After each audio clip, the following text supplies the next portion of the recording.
আমি আল্লাহই স্বামী স্ত্রীর মিশ্র বীর্য থেকে মানুষকে সৃষ্টি করেছি। কেন বানালাম? পরীক্ষা করার জন্যে। আর পরীক্ষায় উত্তীর্ণ হওয়ার জন্যে আমি আল্লাহই তার শরীরে কান, চোখ, নাক, অঙ্গ প্রত্যঙ্গ দিয়েছি। অর্থাৎ আমাকে মানার পুরা যোগ্যতা আমি আল্লাহ আমার প্রতিটা বান্দার দেহের মধ্যে আমিই দিয়েছি। কোনো যুক্তি নাই আল্লাহকে না মানা, কোনো যুক্তি নাই, খোদার কসম কোনো যুক্তি নাই। ছেলেরা বিশ্বাস করো, নামাজ না পড়ার পিছনে কোনো যুক্তি নাই। কেন নামাজ পড়ো না? কোনো যুক্তি নাই। যুক্তি শুধু একটাই, তুমি মানুষ না, এই কারণে নামাজ পড়ো না। যদি মানুষের বাচ্চা হইতা তাহলে সেজদা দিতা। মূলত যে সেজদা দেয় না সে মানুষের বাচ্চা না, ওই জানোয়ার, ওই হাইওয়ান, মূলত ওই চতুষ্পদ জন্তু, মূলত এই কারণে সেজদা দেয় না। নাহলে মানুষ হইলে সেজদা না দেওয়ার কোনো কারণ নেই, নামাজ না পড়ার কোনো কারণ নেই।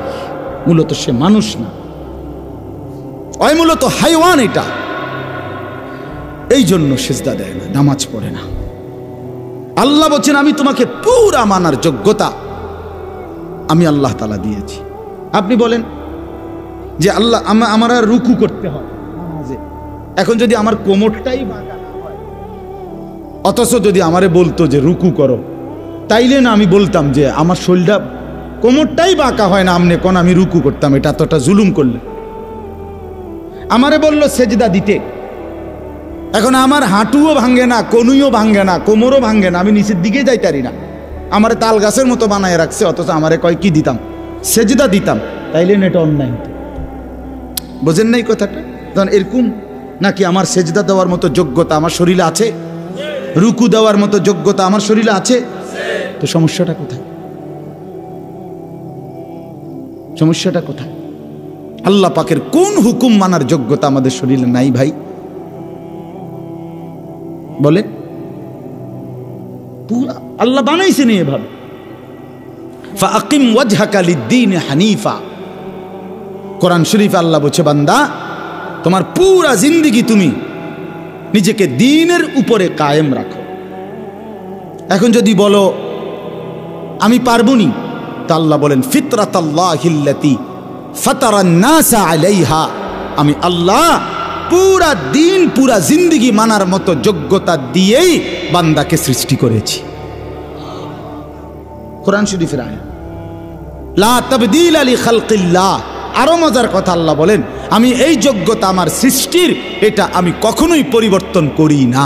90 বছর বয়সও আমি রুকুর যোগ্যতা, সেজদার যোগ্যতা সরাই নেই না। যেটা বুড়ো হয়ে গেছে অনার রুকু দিতে পারতো না, এখন আর সেজদা দিতে পারবে না। না, আমি আল্লাহ তাআলা মৃত্যু পর্যন্ত বান্দার মধ্যে আমাকে মানার যোগ্যতা দিয়েছি। শারীরিক কোনো দুর্বলতা যদি থাকে তার বিকল্প ব্যবস্থা আমি তাও বলে রেখেছি। ঠিক কি না বলেন না? কেন দাঁড়ায়া পড়তে পারবা না, অসুবিধা কি? বসে পড়বা, শুয়ে পড়বা। বিকল্প সুরত আছে কিনা? পানি নাই তো তায়াম্মুম করবা, বিকল্প অপশন তো আছে। তার মানে না মানার কোনো কারণ নেই। কারণ একটাই, সে নিজেকে ভুলে গেছে সে মানুষ, সে ভুলে গেছে সে মুসলমান, সে ভুলে গেছে মিয়া সে যে মুসলমানের ঘরে জন্ম নিছে এই কথাই আর মনে নেই। কোরআন শরীফে আছে সূরা হাশরের মধ্যে, ওয়ালা তাকুনু কাল্লাযীনা নাসুল্লাহা ফাআনসাহুম আনফুসাহুম। আমার ছেলেরা শোনো ভাই, আমার বাবারা শুনেন সবাই, আল্লাহ বলে বান্দা আমারে এই এত লম্বা ভুলে যেও না। বেশি দিন যদি আমারে ভুলে যাও, একদিন আমি ফাআনসাহুম আনফুসাহুম, তোমার নিজেকেই তোমার থেকে ভুলায় দেব। আমরা অনেক সময় বলি না বেটা এমন ফিডা দেব তোর বাপের নাম ভুলাই দেব, বলে কি না বলেন? 14 গোষ্ঠীর নাম ভুলাই দেব বেটা। বাতিজার ফুত কিতা? বাতিজার ফুত আমি বলি আর কি, বাতিজার ফুত কোনো গালি না। বাতিজার ফুত করলে তো কোনো চেতনের কিছু নাই, এ তো আর বাতিজার ফুত কইছি আমি যেন সবসময় মানুষে যায় শালার ফুত কয়, আমি এটা বলি না আর কি, আমি বলি বাতিজার ফুত। তো যাই হোক, তো তো বলেন যে আমরা এরকম বলি একদম বাপের নাম ভুলাই দেব, 14 গোষ্ঠীর নাম ভুলাই দেব। আল্লাহ তাআলা বলে বান্দা দীর্ঘদিন যদি তুমি আমাকে ভুলে যাও, আমার ইবাদত, আমার বন্দিগি, সেজদা, নামাজ, হালাল উপার্জন, একদিন আমি তোমাকেই তোমার থেকে ভুলিয়ে দেব। তুমি নিজের পরিচয় ভুলে যাবা, নিজের পরিণতি ভুলে যাইবা। তোমার আর কোনোদিন মনে পড়বে না তুমি মুসলমান। তোমার আর কোনোদিন মনে পড়বে না তোমার একটা কবর আছে, হাসর আছে, মিজান আছে, ফুলসেরাত আছে, আমল নামা আছে। এটা ভুলে থাক, এটা ভুলেই যাইবা। 50 বছর ধরে প্রতিদিন মিথ্যা বলে, 50 বছর ব্যবসা করে, প্রত্যেক দিন ওজনে কম দেয়। এটা কেমন ডাকাত? এই ডাকাত কত বড় শক্ত ডাকাত, কথা বলেন না কেন?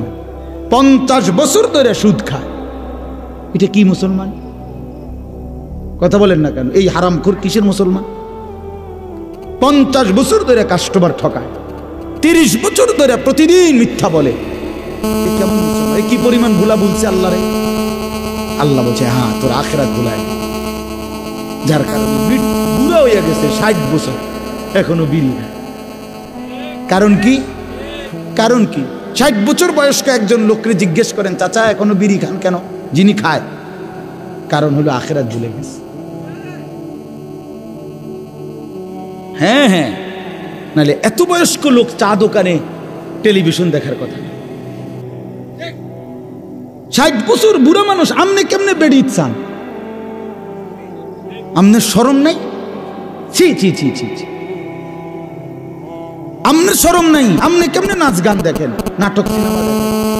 আস্তাগফিরুল্লাহ, আস্তাগফিরুল্লাহ। তার মানে মূলত কলজাটার ভিতর থেকে আখিরাত চলে গেছে।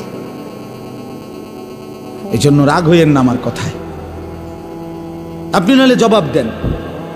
60 বছর বয়স্ক মানুষ গালি দেয় কেমনে, কথায় কথায়? কিস্তি লয় কেমনে, সুদ খায় কেমনে? আখিরাত কোন দিন মনে পড়বে? 60 বছর যার চলে গেছে, ওনার কবরের কথা মনে পড়বে আর কখন? 600 বছর পরে। হ্যাঁ, এই জন্য বললাম, সবাইকে বলি ভাই, আমাকেও, উসিকুম ইয়া, আপনাদেরকেও বলি, আমাকেও বলি, লম্বা সময় আল্লাহকে ভুলতে নাই বাবা। ছেলেরা তোমাদেরকেও বলি ভাই, 365 দিনে খোদার একটা বছরে কোনো দিন, 1 বছর টানা 365 দিন কোনো দিন তুমি ফজরের নামাজ পড়লা না, তুমি মুসলমানের বাচ্চা? এই নাফরমান, তুমি কোন মার ঘরে জন্ম নিছ? হাইওয়ান। তোমারে মানুষ বলবে কেন? নির্লজ্জ বেহায়া কথাকার। একটানা 1 বছর টানা আল্লাহকে ভুলে থাকে মানুষ। গুনাহ হইতে পারে, ছুটে যাইতে পারে, 6 মাসে 9 মাসে 3 মাসে ভুল হইতে পারে, কিন্তু লাগাতার কোনোদিন মনে পড়বে না নামাজের কথা। এ কেমন ভুলা? আল্লাহরে ভুললো, মূলত নিজেকে ভুলে গেছে। মূলত কাকে ভুলে গেছে? নিজেকে ভুলে গেছে। এইটা কোরআনের আয়াত, ওয়ালা তাকুনু কাল্লাযীনা নাসুল্লাহ ফাআনসাহুম আনফুসাহুম উলাইকা হুমুল ফাসিকুন। আল্লাহ বলে, বান্দা আমারে এই পরিমাণ ভুলে যেও না, একদিন আমি তোমাকেই তোমার থেকে ভুলিয়ে দেব। উলাইকা হুমুল ফাসিকুন। আর আল্লাহ বলেন এরাই হলো ফাসিক, মানে প্রকাশ্য পাপী। প্রকাশ্য পাপী। আল্লাহ মাফ করে দেন। এজন্য লম্বা সময় আল্লাহকে ভুলতে নাই, মনের ইচ্ছার উপরে নিজেকে ছেড়ে দিতে নাই। বাপ, হোঁচট খাইতেই পারে মানুষ, চলতে গিয়ে মানুষ ফিসলা খায়, তাই বলে কি ফিসলা খাইয়া আর সোজা হইয়া দাঁড়ায় না, না ফিরেই থাকে? তো এইটা তো উচিত, ভুল হবে। চলার পথে অনেক দিন চোখ নামায় রাখছি, আজ হয়তো নারীর প্রতি নজর পড়ে গেছে, হ্যাঁ ভুল হইতেই পারে। সবসময় সত্য বলার চেষ্টা করি, আজ হয়তো একটা ভুল বলে ফেলছি, মিথ্যা বলে, হতেই পারে, কিন্তু লাগাতার মিশা কথা। কথা বুঝছেননি আমার কথাটা? প্রত্যেক দিন মিশা কথা। প্রতিদিন বুঝি মানুষে সুদ খায়, প্রতিদিন বুঝি ওজনে কম দেয়, প্রতিদিন বুঝি কাস্টমারের ঠকায়। এটা কি মুসলমান? এ কেমন ধরনের পাপী? 30 বছর বুঝি প্রত্যেক দিন টেলিভিশন চলবে আপনার ঘরে, প্রতিদিন আপনার ঘরে নিয়ম মাফিক নাচ গান নর্তকের ছবি চলবে। আপনাদের আখিরাত নাই? আপনার বিবি বাচ্চার আখিরাত নাই? তো এরা মরলে কোথায় যাবে? এদের পরিণতি কি হবে? আর আমি বাবা হিসাবে, অভিভাবক হিসাবে কি দায়িত্ব পালন করলাম? খাট পালং আর সোফা ফার্নিচার, কাঁচের প্লেট আর নুনের বাটি, এটাই ছিল জিম্মাদারি না? একজন মুসলমানের দায়িত্ব তার স্ত্রী সন্তানের জন্য এই শুধু খাট পালং আর সোফা ফার্নিচার ব্যবস্থা করা, এই তো না? বলেন না বাবা, বলেন তো কি দায়িত্ব ছিল? কোরআন শরীফে আছে ওয়ামুর আহলাকা বিসসালাহ ওয়াসতাবির আলাইহা। আল্লাহ তাআলা বলেন, নবী আপনাকে বলছি, প্রতিটা বান্দাকে ঈমানদার বলে দেন, হে ঈমানদার, তোমরা প্রত্যেকেই নিজ নিজ পরিবারের সদস্যদেরকে নামাজের আদেশ করো। তাহলে এই যে জিম্মাদারি, আপনার দায়িত্ব কি আল্লাহ বলছে, ওয়াসতাবির আলাইহা, এবং তুমি নিজেও নামাজের উপরে মজবুত থাকো। তো ভাত তরকারি আল্লাহ বলে লা নাসআলুকা রিজকা, তোমাদেরকে রিজিক দেওয়ার জন্য আমি তোমাদের কারো সাহায্য আমার লাগবে না। নাহনু নারযুকুকা, আমি একাই সকলকে রিজিক দেব। কি সুন্দর কথা, মানে বিষয়টা আমি দেখব, ভাতের ফিকির আমি করব, রিজিকের ফিকির আমি করব, তুমি সেজদার ফিকির করো, স্ত্রী সন্তানের ইবাদতের ফিকির তুমি করো, ওদের ভাত তরকারির ফিকির আমি করব। ওমা কুন্না আনিল খালকি গাফিলিন, আল্লাহ বলে বান্দা আমি আমার একটা সৃষ্টির ব্যাপারে এক সেকেন্ডের জন্য গাফিল নই। সাত তবক জমিনের নিচে যেই পিঁপড়া হাঁটে, সাত আসমানের উপরে যেই ফেরেশতা হাঁটে, আমি দুইটাকেই সমান নজরে দেখি, একই মুহূর্তে দেখি, একই মুহূর্তে দেখি। হিমালয়ের চূড়ায় আমি যখন আমার সৃষ্টি মাখলুকের রিজিক পৌঁছাই, আটলান্টিক মহাসাগরের গভীরেও তখনই রিজিক পৌঁছাই। আমি আল্লাহ, তুমি আমার কি মনে করছো? ওয়া ইম মিন শাইইন ইল্লা ইনদানা খাযাইনুহু, আল্লাহ বলেন আমার কাছে কোনো কিছুই স্টক সীমিত নয়, বড় খাজাইন, সমস্ত কিছু আমার কাছে ভান্ডারে ভান্ডারে ভান্ডারে ভান্ডারে ভান্ডারে ভান্ডারে। তুমি মনে করছিল নাকি তাড়াতাড়ি আইয়ে সিরিয়ালে দাঁড়ানো শেষ? এগো না না, ওমা নুনাজ্জিলুহু ইল্লা বিকদারিন মালুম, আল্লাহ বলেন আছে তো আমার কাছে ভান্ডারে ভান্ডারে, কিন্তু আমি নাজিল করি পরিমাণ মতো করে, একসাথে সব না, পরিমাণ করে। বুঝেন নাই? আমি বুঝে কই, মনে করেন আমরা যে অনেক মানুষের চিন্তা, বয়স্ক মাঝ বয়সী লোকেরা, আরে আমি দেখতে যদি ঘর দুয়ার টাকা পয়সা বাইল করে দিয়ে যেতে না পারি, ফোলাগারে বিদেশ পাঠাইয়া যেমনে পারি, সুদে পারি, কিস্তিতে পারি, হ্যাঁ, আমি থাকতে যদি জিফুতের লেগে কিছু ঘর দুয়ার টাকা পয়সার ব্যবস্থা করে দিয়ে যাইতে না পারি, আমি মরলে আহারে তারা কিনবো। অনেক মানুষের এটা চিন্তা না, আমি মরলে তারা কিনবো না, আমনে মরলে তারা সবাই ক্ষুধা বহন খাইব, আমনে মরলে পৃথিবীতে ভাত বন্ধ। না না, এই শেষ ভাত আমনের আমলে, এরপরে শুধু বন দিয়ে আর চা দিয়ে ভিজিয়ে খাইব সবাই, হাবটাই শুধু একবার খাওয়ান না, ওনার আমলেই শুধু পৃথিবীতে কাম কাজ আর সব বন্ধ। এরপরে তো আল্লাহ তাআলা বলেন, বান্দা আচ্ছা তুমি যে এই যে চিন্তা করতেছ, আপনি এবার আমি একটা বলি তো, আল্লাহর এই আয়াতের ব্যাখ্যা বোঝানোর জন্য বলতেছি। আর এখন আমার ঘরে আমার স্ত্রী আর আমার ছেলে মেয়ে, মানে আমার বউ বাচ্চা, আমি সহ 6 জন, আমরা মানে আমি, আমার বিবি আর আমার 4টা ছেলে মেয়ে, তাহলে কয়জন হইল? 6 জন। তো এখন আমি যদি চিন্তা করি আমার এই 4টা ছেলে মেয়ে বিবির, তাদের ভবিষ্যতে কেমনে চলবো তারা, তো আল্লাহ তাআলা যদি বলে আনিস তোমরা 6 জনে মোট মনে করেন আগামী 150 বছর হায়াত পাইবা, কথার কথা দিলাম একটা হিসাব, তো কাজে এই 150 বছরে তোমার চিন্তা দূর করার জন্য তোমার ফ্যামিলির যে চাল ডাল আলু পেঁয়াজ রসুন আদা এটি লাগবে, এটি দিয়া লাগে আজকে, এখন এটি থুইব শুধু আগামী 100 বছরের আলুডি রাখবে কোথায়? বুঝেন না আপনি কথাটা? শুধু আলুডি, যে তুমি যদি টেনশনে আসো, আচ্ছা তোমাকে 6 জনের আলুগুলো কি করে লাই দিয়া লাই, এইটি থুইব কই? তাহলে বুঝছেন কথা? কেউ পারবে এগুলো? এই জন্য আল্লাহ বলে, বান্দা রে আমার কাছে আছে, টেনশন করো না, আমার কাছে আছে ভান্ডারে ভান্ডারে, কিন্তু আমি একসাথে দেখলে তো সংরক্ষণ করতে পারবা না। এই জন্য আমি আল্লাহ যখন যা প্রয়োজন পরিমাণ মতো নাজিল করে থাকি, তোমার উপরে রহম করি বলে। তোমার উপরে দয়া করেছি বলে দেই, তুমি এমন শুরু করছো কা? তোমার দাদা মরে যাওয়ার পরে তুমি কি মরছুনি? তাইলে এই পৃথিবীতে আগের মানুষ মরে যাওয়ার কারণে কি পরের মানুষগুলো মরে গেছে? তো আমি মরলে তারা কষ্ট পাইবে কেন? কথা বোঝেন না? গত 100 বছর আগের মানুষ যারা মরে গেছে, 300 বছর আগের যারা মানুষ মরে গেছে, তো তাদের কারণে আমগো কি অসুবিধা হয়েছে? তার আমি মরে গেলে আমার পরবর্তী জেনারেশনের কি অসুবিধা হবে? হায়াত থাকলে রিজিক আছে, হায়াত থাকলে কি আছে? এই জন্য আমি আপনাদের কাছে অনুরোধ করলাম, ভাই দয়া করে আমরা প্রত্যেকেই এই কথাটা, এই যে কয়জন আল্লাহর বান্দা বসছেন, চাচারা, বাবারা, নওজোয়ান ছেলে তোমরা, আমার ভাই, নিজেকে আমরা মুসলমান মনে করি, আল্লাহ আমাদেরকে এই দৌলত দিছেন। আমরা যদি আল্লাহকে ভুলে যাই, আখিরাতকে ভুলে যাই, বিশ্বাস আল্লাহর কসম, তাহলে আর আমাদের জীবনের কোনো মূল্য থাকে না। আমি শক্ত বললাম আর কি, কিন্তু বাস্তবতা এটাই, মানুষের কোনো পরিচয় থাকে না। কোরআন শরীফে একেবারে আমি বললে রাগ করার কিছু নাই, কোরআন শরীফে স্পষ্ট আছে। আল্লাহ বলছেন, যে মনের ইচ্ছা মতো চলে, আমার হুকুমের খেলাফ, নিজের মনে যা চায় তাই চলে, কসম আল্লাহর, আল্লাহ বলছে, হে নবী শুনেন, সে কোনো মানুষ না, ইনহুম ইল্লা কাল আনআম, সে শুধুই জানোয়ার।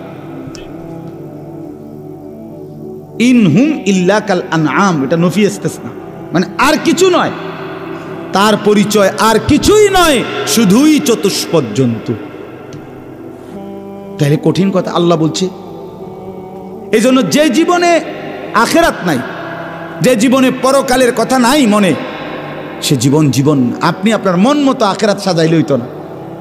মানে মন মতো আখিরাত বুঝছেন? আমরা কিন্তু অনেকে আখিরাতটাকেও মন মতো সাজাই নিছি। মানে শুক্রবারে 2 রাকাত নামাজ, কথা বুঝছেন নি? সুযোগ সুবিধা মতো 5-10 টাকা, 1000, 2000, 4000, হুজুরে পাইলে টাকা 20-50 টাকা হুজুরের রাতে বইটা দিছে, এই যে। আর কেউ মারা গেলে পরিবারের তাগর লাগে একটু খানা দানার আয়োজন করা, এই যে মোটামুটি খারাপ না, যে দূর বুঝ করছি আখেরা এর দূর তো করুন না নাই।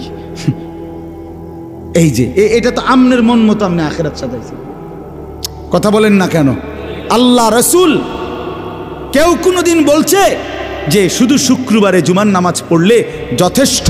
এ কথা কোরআন সুন্নাহ কোন আলেম, আউলিয়া, পীর, বুজুর্গ, মাশায়েখ পৃথিবীর কোথাও কেউ কোনোদিন বলছে? তো তাহলে এটা আপনি যে বানায় নিলেন।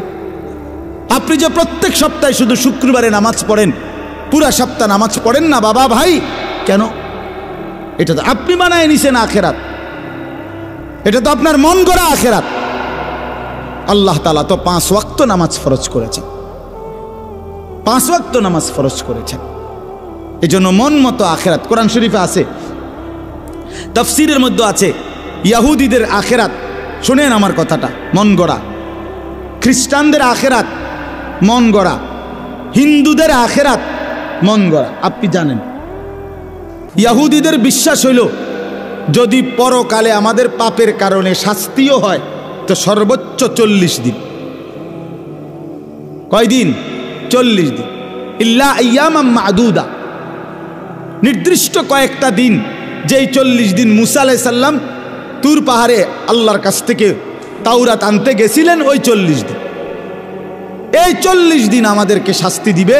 এই 40 দিনে হালকা কিছু ফিডাডিডা দিতেও পারে, তবে এরপরে আমরা জান্নাতি। বাহ, তার বাপের সম্পত্তি। কথা বুঝছেন কিনা? এই হলো ইহুদি, এটাই বিশ্বাস তাদের। খ্রিস্টান যারা, খ্রিস্টান এই আজকের ইউরোপের যত খ্রিস্টান, এদের কথা হইল হযরত ঈসা আলাইহিস সালামকে তারা আল্লাহর পুত্র মনে করে, নাউজুবিল্লাহ, আল্লাহর বেটা ঈসা। তো তাদের বিশ্বাস হইল যে আমাদের সমস্ত অপরাধ, আমাদের যত পাপ, সমস্ত পাপ ঈসা আলাইহিস সালাম আমাদের পক্ষ থেকে নিজের কাঁধে তুলে নিছেন। উনি নিজে ফাঁসিতে ঝুল্লা আল্লাহর থেকে রাজি করায় নিছেন যে আমার উম্মত যত লোক যত পাপই করুক, তাদের পাপের প্রায়শ্চিত্তের জন্য আমি যথেষ্ট, আমাদের আর কোনো বিচার নেই। এই হলো খ্রিস্টানদের বিশ্বাস।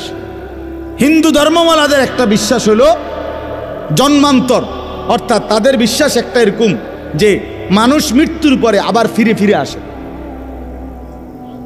এই পৃথিবীতে বারবার কিছুদিন পর পর আবার আসে, নতুন জন্ম হয়। এই এক এক সময় এক এক আকৃতিতে পৃথিবীতে ফিরে আসে, এটাকে জন্মান্তর বলে, বুঝছেন? অর্থাৎ আখিরাতের ব্যাপারে কারো কাছে স্পষ্ট সঠিক বিশুদ্ধ কোনো ধারণা নাই, ভুল ধারণা। একমাত্র আমাদের প্রিয় নবী সাল্লাল্লাহু আলাইহি ওয়াসাল্লাম এবং আল্লাহ তাআলা কোরআনুল কারীমের মাধ্যমে আমাদেরকে আখিরাত পরকালের ব্যাপারে বিস্তারিত সুস্পষ্ট বর্ণনা দিয়েছেন।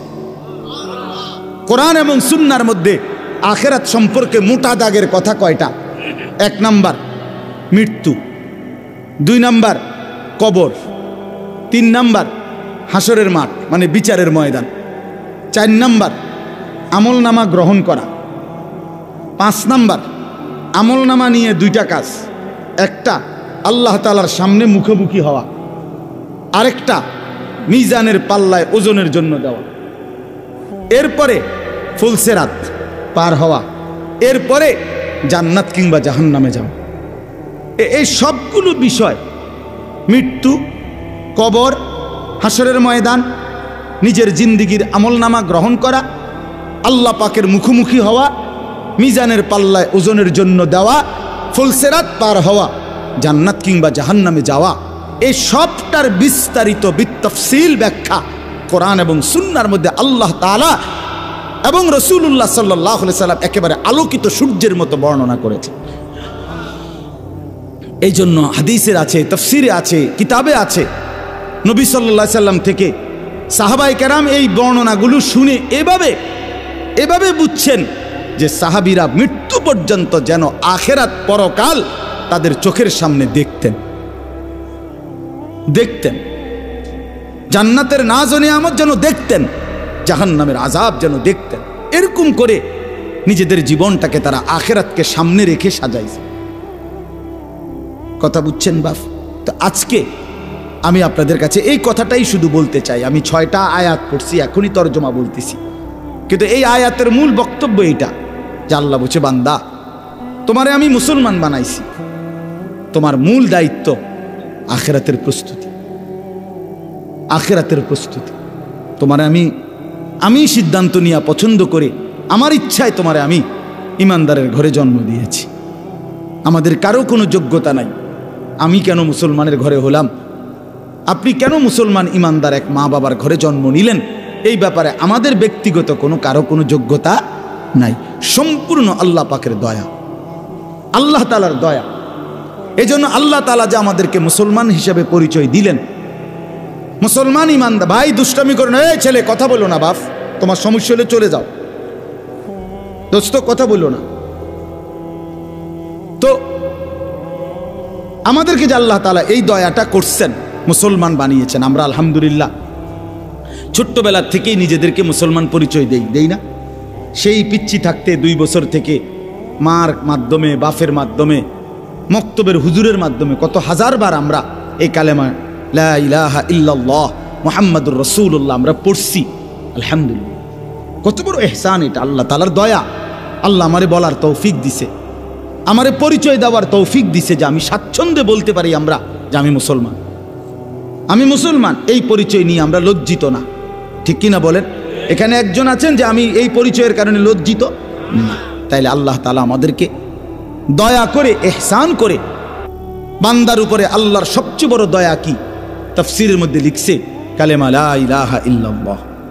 যাকে আল্লাহ ঈমান দিয়েছেন, যার জবানে আল্লাহ কালেমার দৌলত দিয়েছেন, তাকেই আল্লাহ তাআলা এই আসমান ও জমিনের সর্বশ্রেষ্ঠ নিয়ামত দান করেছেন। ঈমানের চাইতে দামি কিছু নাই, কালেমার চাইতে দামি কিছু নাই, মুসলমান পরিচয়ের চাইতে খোদার কসম শ্রেষ্ঠ কোনো কিছু নাই। এই পৃথিবী আপনি যদি 10-12 পেয়ে যান, এগুলো শেষ হয়ে যাবে, হবে না? কথা বলেন না কেন? গোটা পৃথিবীর চাবিটাও যদি আপনার কাছে থাকে, একদিন চাবি রাইখাই আপনাকে কবরে চলে যেতে হবে।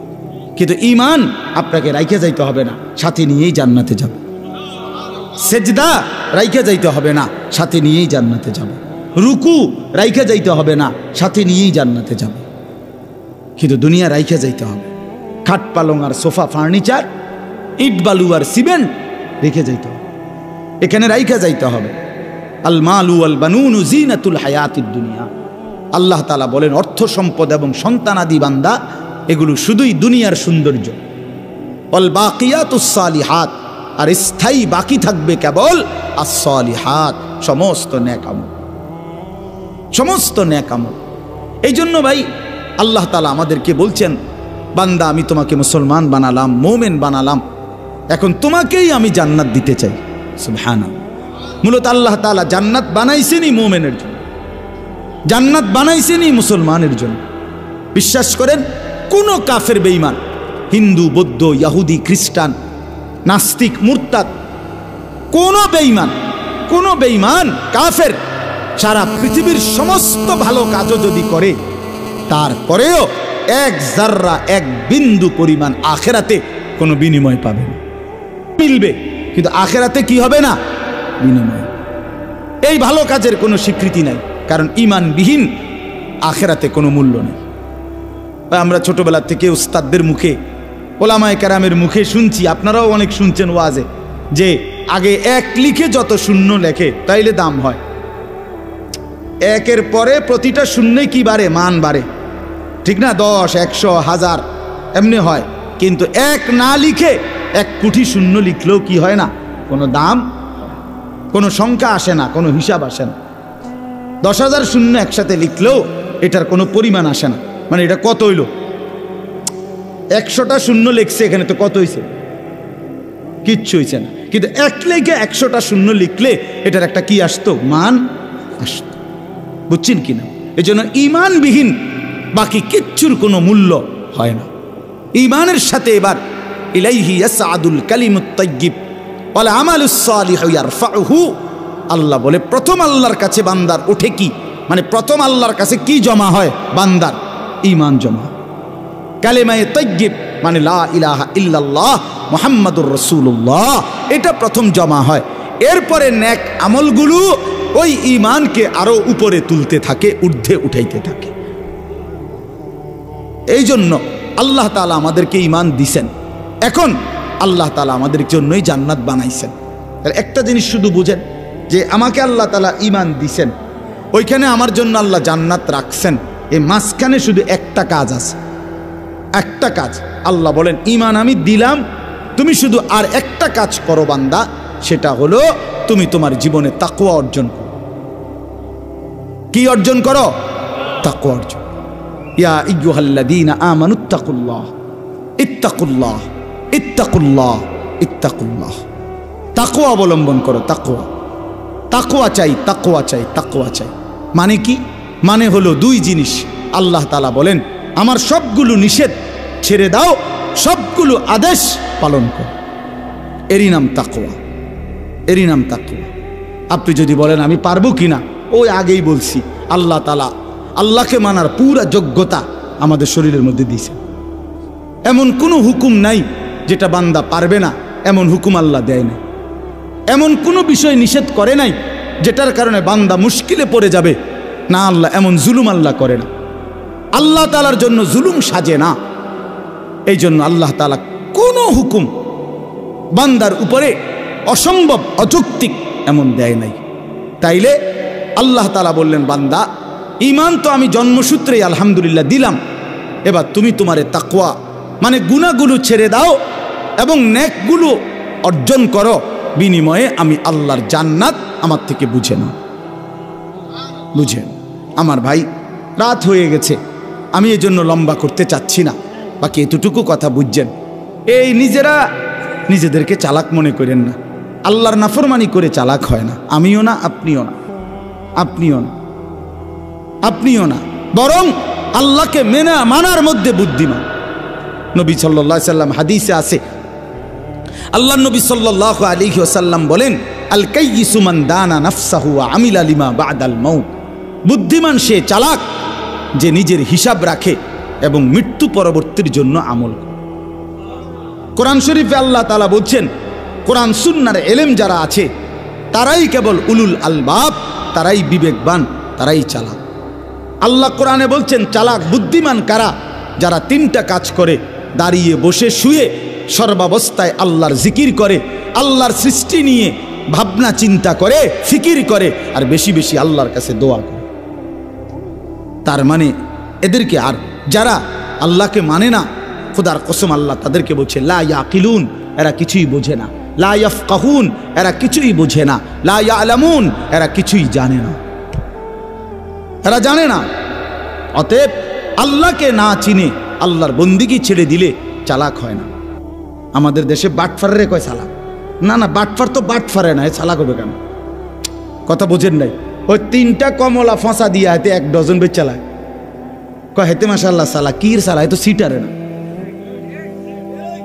কথা বুঝছেন নি আমার? সিটার তো সিটার, হেরে চালাক বলবেন কেন? এত বাটপার। 100 গ্রাম কম দিয়া গোস্ত 1 কেজি বেচ চালাইছে, এ চালাক। এটা চালাক হবে কেন? এ তো বাট পারে না, এ তো ধোঁকাবাজ, এ তো প্রতারক, এ মিথ্যা বলে, কাস্টমারকে ঠকায়, ওজনে কম দেয়, তো এ কি চালাক? না, এটা চালাক না বাপ। বাটফার চালাক হয় না, সিটার চালাক হয় না, হারামখোর চালাক হয় না, সে নিজের পায়ে নিজেই কুড়াল মারছে। এই জন্য আল্লাহ কোরআনে বলছে ওমা ইয়াখদাউনা ইল্লা আনফুসাহুম ওমা ইয়াশউরুন।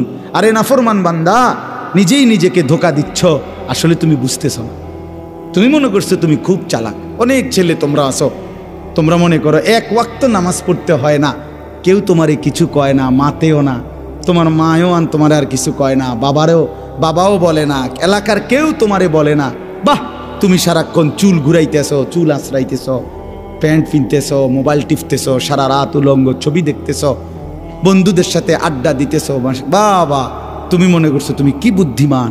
না রে বন্ধু, আল্লাহ পাক, এটা হাদিসে আছে, কোনো ব্যক্তি নাফরমানি করতে করতে আল্লাহ যখন তার থেকে আল্লাহর রহমতের নজর সরায়ে ফেলে, তখন তারে আর কেউ পছন্দ করে না, গোটা সৃষ্টি তার উপরে লানত দেয়। হ্যাঁ হ্যাঁ, আমি এটা প্রায় বলি, এটা অনেক বড় পেরেশানি যে একটা মুসলমানের বাচ্চা, তারে এখন আর কেউ ডাকে না, কেউ কিছু করে, আপন মা তারে বলে না, আপন বাপ বলে না।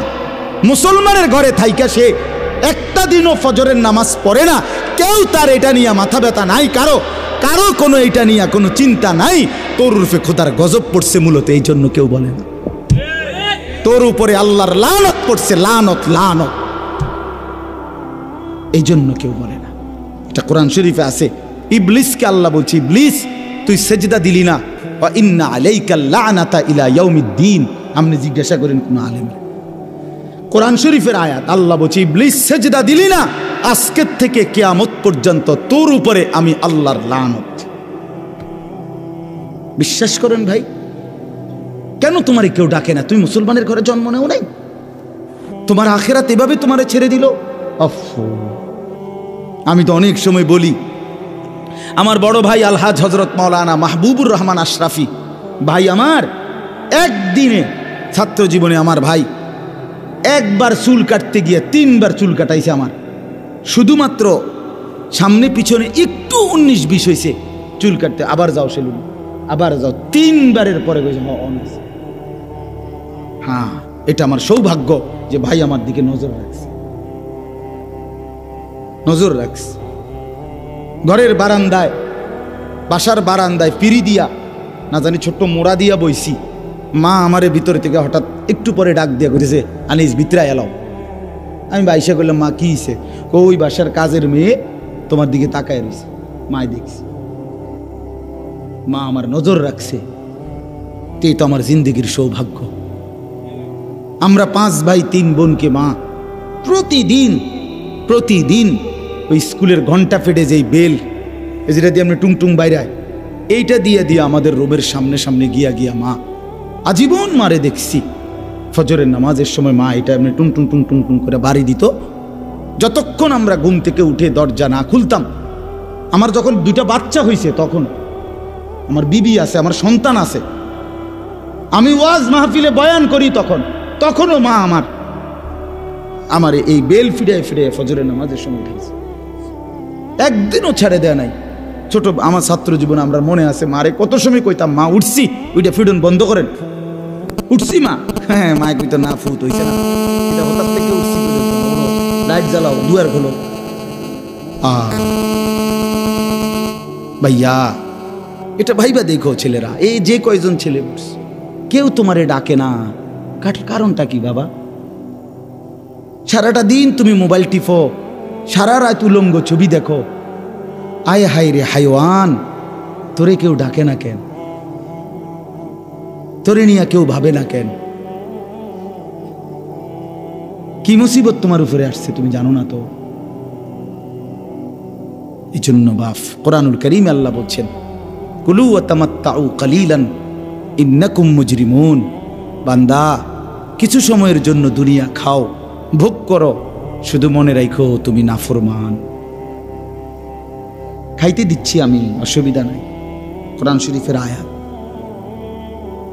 সকালে নাস্তা খাইতে বসছো, আল্লাহ বলে বান্দা খাও, অসুবিধা নাই, আটকাইতাম না, শুধু মনে রাখো ফজরের নামাজ পড়ো নাই।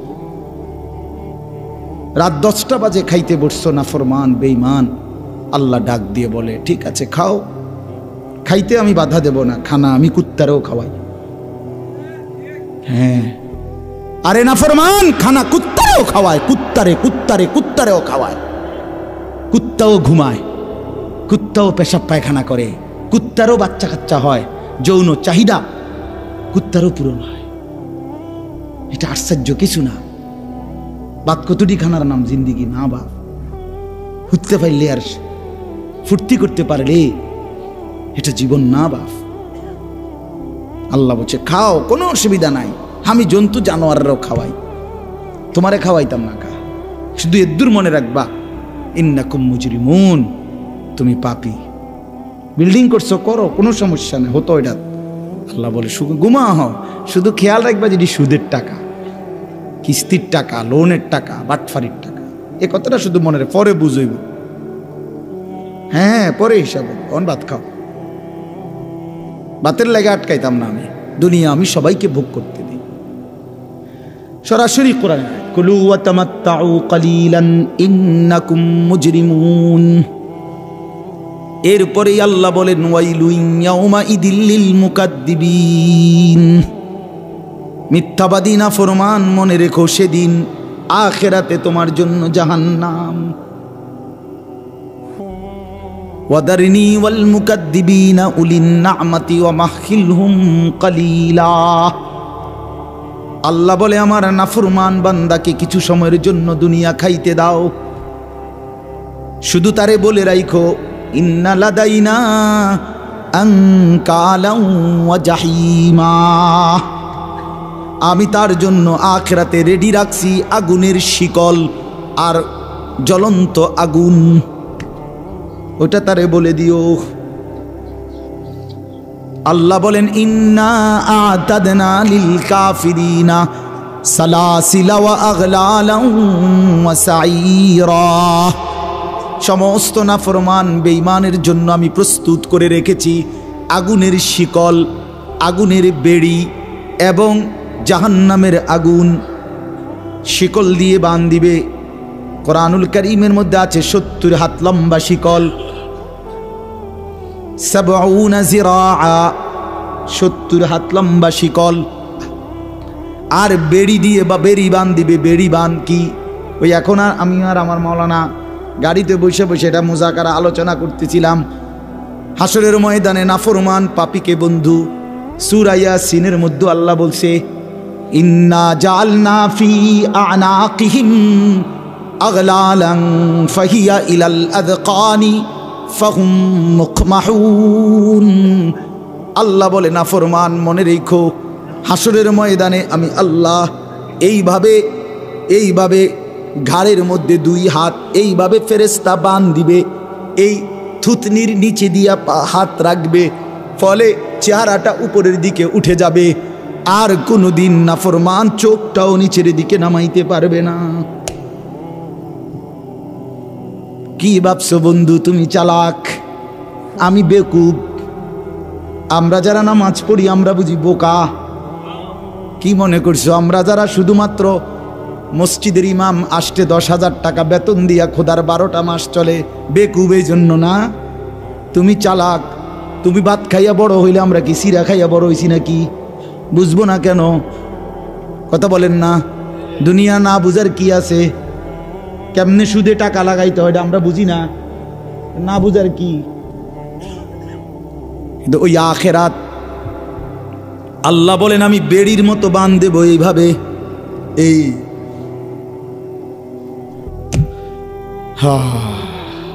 এই এখন বলছি আমি মৌলানা, আমার মাদ্রাসার ওস্তাদ আমার সাথে আসছে, মৌলানা রুহুল আমিন, ওরে বললাম একবার পড়ে শুনাইছি আরবি কিতাব থেকে, তাফসীর থেকে। এক সাহাবী বলছে, আবু দারদা রাদিয়াল্লাহু তাআলা আনহু, উনি বলছে, হে আল্লাহর বান্দা, আজ হাত উঠাও। ছেলেরা খেয়াল করো, উনি বলছে, ছেলেরা, এ আল্লাহর বান্দা, আজকে দুনিয়াতে হায়াত থাকতে হাত উঠাও নামাজের জন্য। এখন যদি হাত উপরের দিকে উঠাও, এটা নামাজ হবে, এর বিনিময়ে জান্নাত মিলবে। আর যদি এই হাত না উঠাও, একদিন আল্লাহ ঠিকই এই হাত উঠাবে, কিন্তু সেদিন বেড়ির মতো বান দিয়া দিবে।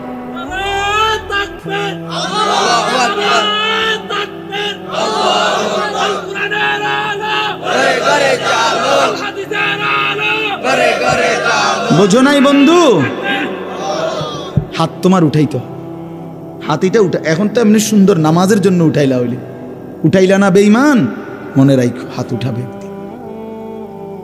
এই হাত তুলতে হবে একদিন, কিন্তু সেদিন তোমারে তুল্লা ঘাড়ের সাথে বান দিয়ে দেবে।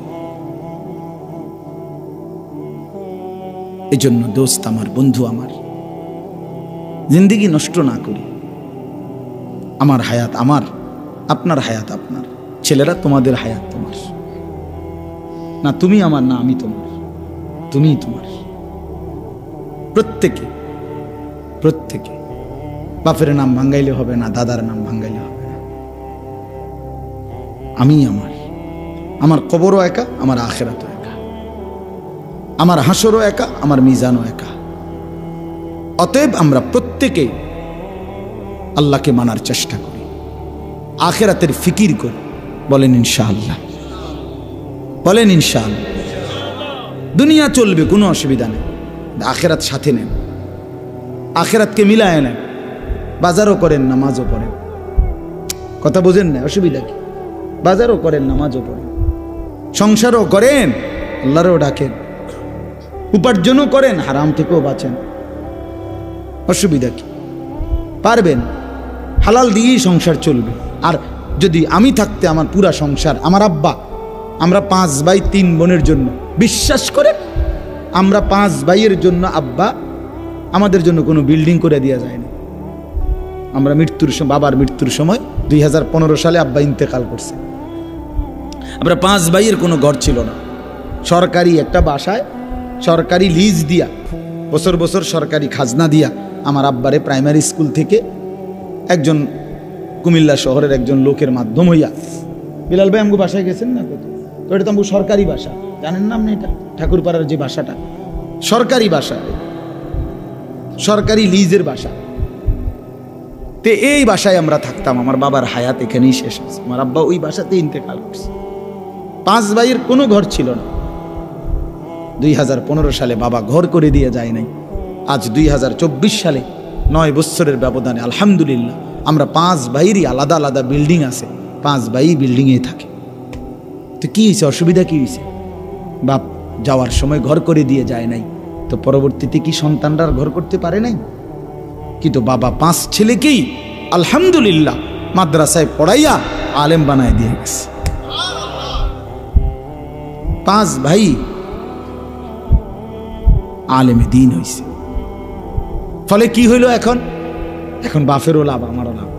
আল্লাহর কথা বললে, আল্লাহর কোরআন পড়লে, নামাজ পড়লে আমারও নেকি। আর আমার বাপে যে আমার এই ইলম শিখাবার ব্যবস্থা করে দিল, আমার বাপের আমল নামা তো নেকি। বাহ, আব্বাও লাভ, আমিও লাভ। আর দুনিয়া তো মিলছে। আমার আব্বা না থাকার পরেও তো আমি গদ্দুয়ার করতে আসছি, তো সারছে তো মোটামুটি। এই জন্য দয়া করে সন্তানকে বঞ্চিত করবেন না, সন্তানকে বঞ্চিত করবেন না। আল্লাহর কোরআন থেকে সন্তানকে বঞ্চিত করিলে তার সবচেয়ে বড় নিয়ামত থেকে বঞ্চিত করলেন। আল্লাহর রসুলের হাদিস থেকে বঞ্চিত করবেন না। অভাবের কারণে কোনো চিন্তা করেন না, এগুলো কোনো বিষয় না বাপ। সন্তান জেনারেল পড়ালা পড়লে, আল্লাহর কোরআন শিখলে, দিন শিখলে ভাত মিলবে না, না মিয়া, এগুলা বেহুদা কথা। ভাত রিজিক, আল্লাহ তাআলা বলছে অফিস সামাই রিজকুকুম, তোমাদের সকলের রিজিক আসমানে। কোথায়? খেতে? না না না, অফিস সামাই, আসমানে, আসমানে, রিজকুকুম, তোমাদের রিজিক। মানে ফায়সালা কোথায়? উপর। আপনি ধান লাগাইলেই যদি ধান হইতো তো ধান মাইর খায় কা? কথা বলেন না কেন? মানুষ যদি ফসল লাগাইলেই ফসল হইতো তো ফসল মাইর খায় কেন? এই তো নাইলে এখানে মধ্যে ঝড় আসে কেন? এখানে ফোকে ধরে কেন? আমি কি চাইছি নি ফোকে ধরতো? তো তাহলে আমি যদি এটা বুঝি যে আমি লাগাইলেই ফসল হয় তো আমি লাগাইলে ফসল হইলে তো ফসল ক্ষতিগ্রস্ত হইবার কথা না। আল্লাহ তাআলা বলেন, বান্দা রিজিক আসমানে, আমার ফয়সালা, আমার ফয়সালা। আমি দিলে হয়, আমি না দিলে হয় না। আমারে ভুইল না বান্দা, আল্লাহকে ভুইল না। ছেলেরা বাপ, তোমাদের যে কয়জন ছেলে বসছ, রাগ হইও না বাপ, চেহারার দিকে তাকাইয়া বুঝাই যায় অনেক ছেলে তোমরা এই যে কয়জন নামাজ পড়ো নাই। অনেকে বেনামাজির চেহারা দেখলে চিনা যায় বাপ। বেনামাজির চেহারার মধ্যে কোনো দয়া মায়া থাকে না। বেনামাজি অসিব্য, বেনামাজি বেয়াদব। সোজা কথা, বেনামাজি হাইওয়ান, ওটা মানুষ না। যার কপালে সেজদা নাই ওই কোনো মানুষ না, ওই জন্তু। সেজদাবিহীন শয়তান, সেজদাবিহীন রাজিম, অভিশপ্ত, সেজদাবিহীন মালউন, লানতের যোগ্য। সব কোরআনের আয়াত। কোরআন শরীফে আছে জাহান্নামী চিৎকার করবে, ফেরেশতা বলবে, এই বেঈমান, মা সালাকাকুম ফি সাকার, কেন জাহান্নামে আসলি? আল্লাহর কসম ছেলেরা বাবারা, কোরআন শরীফের আয়াত। আল্লাহ বলে, জাহান্নামী বলবে, ক্বালু লাম নাকু মিনাল মুসাল্লিন, কি ছিলাম না? আমি নামাজি ছিলাম। ক্বালু লাম নাকু মিনাল মুসাল্লিন, জাহান্নামী বলবে, ফেরেশতা আমি নামাজি ছিলাম না, এজন্য আজ জাহান্নামী হলাম। আল্লাহ কোরআনে বলেন, প্রতিটা নাফরমান মৃত্যুর সময় মালাকুল মউত আজরাইল তার কলিজা থেকে রূহটা, নাফরমান পাপীর রূহটা একটা টান দিয়া ছিঁড়ে ফেলবে। কাল্লা ইযা বালাগাতিত তারাকি, টান দিয়া যখন ছিঁড়বে রূহটা, আল্লাহর নবী বলেন রূহটা, কোরআনে আল্লাহ বলেন যখন এই কণ্ঠনালীর কাছে গলার এখানে আইসা রূহটা আটকায়া যাবে, এবার বের হতে চাইবে না। আল্লাহর নবী বলেন মালাকুল মউত আজরাইল তখন নাফরমানের রূহটা কণ্ঠনালী থেকে টান দিয়া ছিঁড়া টুকরা টুকরা করে বের করে ফেলবে। কোরআনে আছে বন্ধু, এমন নির্মম মৃত্যু কেন হলো? মালাকুল মউত আজরাইল এভাবে কেন ছিঁড়ে ফেললো রূহটা? আল্লাহর কসম, আল্লাহ কোরআনে বলেন কেন এমন হলো? কারণ হলো ফালা সাদ্দাকা ওয়ালা সাল্লা, আমার এই নাফরমান বান্দা আমি আল্লাহকে বিশ্বাস করে নাই, ওয়ালা সাল্লা, এবং নামাজ আদায় করে নাই। কি ভাই, নামাজ পড়ে নাই, এজন্য বেনামাজি মনে রাখেন একদম কলজাটা ছিঁড়া লাগবে। আজরাইল টুকরা টুকরা করে ফেলবে রূহটা, টুকরা টুকরা করে ফেলবে। কষ্ট হবে, ভীষণ কষ্ট হবে। আবারও বললাম, এই দুনিয়ার পদ পদবী, দুনিয়ার এই মাল দৌলত কিছুই না বাপ। আল্লাহ তাআলা আমাদের প্রত্যেককে আখিরাতের ফিকির দান করেন।